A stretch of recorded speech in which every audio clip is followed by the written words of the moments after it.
Cette conférence sociale se contente de lancer le mouvement de concertation sur la question des retraites. Donc je ne considère pas que les décisions soient prises d'une manière définitive. Et j'ajouterai que nous sommes très satisfaits de l'organisation de cette rencontre. C'est tout à fait essentiel que les points de vue soient échangés, que les diagnostics soient partagés.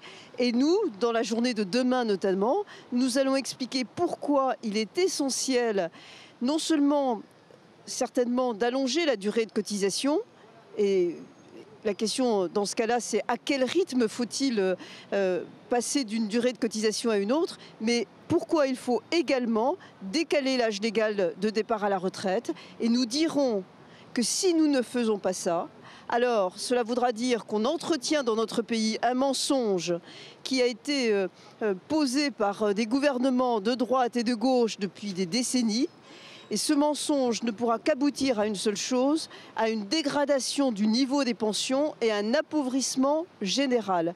Et ceci va toucher notamment les jeunes générations, celles qui ont 30 ans et 20 ans aujourd'hui. Laurence Parisot, si ce n'est que les syndicats ne veulent pas entendre parler de l'allongement de la durée de cotisation et encore moins du report de l'âge légal, ce qui veut dire que les discussions de cet été s'annoncent mal parties, particulièrement tendues ?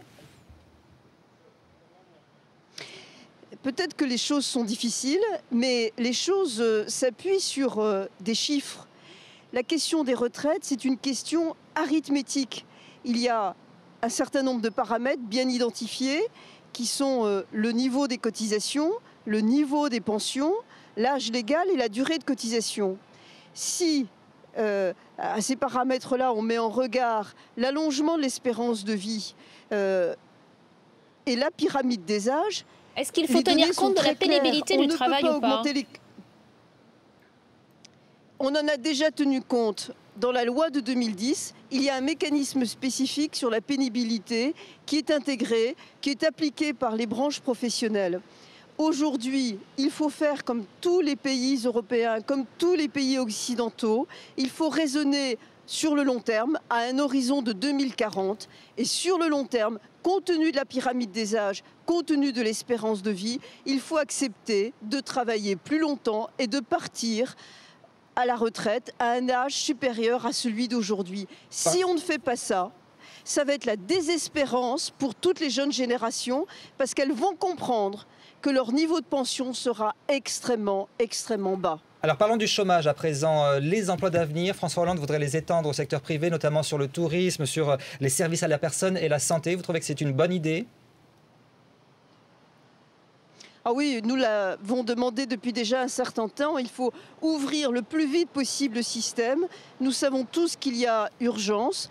Mais je salue surtout ce qu'a dit le président de la République dans son discours ce matin, la mobilisation qu'il essaye de créer autour de cette question qui est ancienne, à savoir des entreprises proposent des emplois, proposent des postes à pourvoir et en face, il n'y a pas de réponse, il n'y a pas de personne pour satisfaire ces propositions des entreprises.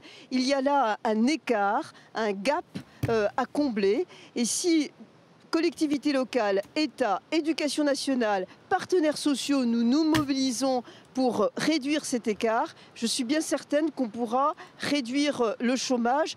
À mon avis, il y a 150 000 à 200 000 emplois qui pourraient être pourvus chaque trimestre s'il y avait cette mobilisation. Merci beaucoup.